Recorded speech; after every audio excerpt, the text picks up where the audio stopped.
wasiirka wasaaradda xanaanada xoolaha iyo kalluumaysiga Somaliland oo uu helinayaan wasiirka wasaaradda horumarinta beeraha maayirka degmada Togwajaale iyo suduwaha wasaaradda xanaanada xoolaha iyo kalluumaysiga ee degmada Togwajaale ayaa saaka si wada jir u dhagax dhigay mashruuc lagu xanaaneynayo xoolaha Somaliland isla markaasina laga yeelayo banka weyn ee degmadaasi Togwajaale waxaana ugu horeyn halkaasi ka hadlay isla markaasina ka warbixiyay mashruucan lagu xanaaneynayo xoolaha iyo faa'iidada uu qaranka iyo bulshada reer Somaliland u leeyahay wasiirka wasaaradda xanaanada xoolaha iyo kalluumaysiga mudane xasan maxamed gaafandi wasiirka wasaaradda horumarinta beeraha Axmed Muumiseed maayirka degmada Togwajaale xaashi maxamuud cabdi iyo suduwaha wasaaradda xanaanada xoolaha iyo kalluumaysiga ee degmadaasi Togwajaale iyo waliba shirkadda ku guuleysatay mashruucan maanta laga dhagax dhigay banka weyn ee degmadaasi Togwajaale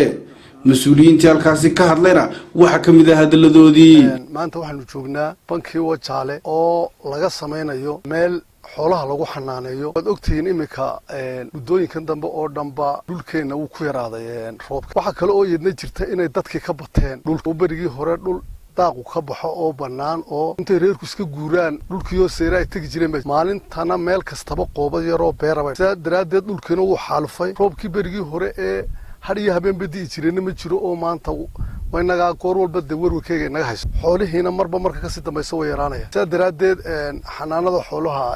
waxa ay hindistay in ay samayso dhul kooban oo laga beero calafkii xooluhu ay ku noolaan lahaayeen ee meelaha dhul faraha badan leh iyo daaqa faraha badan laba aan u baahnayn muddo yaroo kooban in dhul yaroo kooban inta loo sameeyo daaqa iyo calafka laga beero lagana maarmo wixii faraha badnaayay iyo dhulkii loo kici jiray oo dhan xoolo fara badan lagu dhaqi anfaca iyo hilibkiyo wax walbana ay ka taya iyo wanaag baroonaadaan xoolihii kale waxaan joognaa mashruuci Togwajaale xanaanada laga dhisay animal breeding kaydka calafka xoolaha kaasoo tartankiisa dhawaan sanadka aakhirkiisa laga qabtay wadanka oo shirkado fara badan u tartameen halkan ay guushana ay ku raacday shirkadii Xaaji Muuse calafna ay ku yeelatay shirkadda waxa looga bartay in dhismayaasha qaranka ay u qaadayeen kan 1 iyo 2 toban aan ahayn dhismayaal hore ay soo qabatay laguna mahadiyay waxaananu halkan anagu ballan kula galeynaa maanta ilaahay baanu ballan kula galeynaa mas'uuliyadda iyo arrinka la noo dhiibtay inaanu sidiisii iyo si ka badan uga soo baxno intii kartideeda iyo aqoonteedu tahay waxaan tijaabintoonaa for example inaan 10 saacadood soo qaadno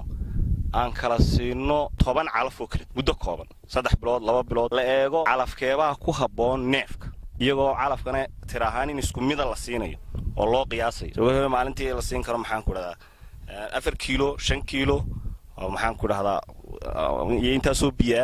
de taleego calafka ugu haboon maadaama calaf kastaana uu ku baxo maxaan ku dhahdaa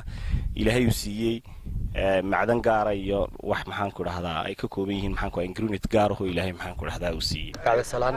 waxaanu maanta halkan u joognaa in la dhagax dhigo xarun lagu xanaaneeyo xoolaheena oo lagu beero calafka xoolaha taas oo lagu tijaabin doono bal kuwa ugu wanaagsan ee runtii aniga wasaaradda sharaf ay tahay maanta inaynu halkan isku nimaadno banka Togwajaale oo runtii markii hore kali ku ahaa wasaaradda horumarinta beeraha laakiin ay maanta iyadna wehelno noqon doonto oo wada shaqeyn doono wasaaradda xanaanada xoolaha waa sidoo ogtiinba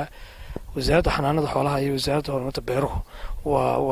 waa team de wada shaqeeya oo shaqo halkan waxaanu u soo degnay laba arrimood marka hore waa dhul furan oo maxaan ku dhahdaay ku habboon hawsha tan aanu socono oo ah in la eego in xoolaheennii sidii hore loo wadi jiray iyadoo ay socoto oo aan leedahay maanta lama joojinayo oo inaan joojinba karin kastoo deedana ay kolliba maxaan ku dhahdaa waayo badan ay haystaan in la barbar wado in siyaabo kalena xoolaha loo dhaqi karo marka halkan waa mashruuc tijaabo oo taranta xoolaha waxaanu halkan aan u soo doorbidnay waxa weeyaan waa marka hore waa dhul bannaan oo Khadar Cabdi Cabdullaahi telefishinka caalamiga Somali News TV magaalada Togwajaale xarunta ganacsiga Somaliland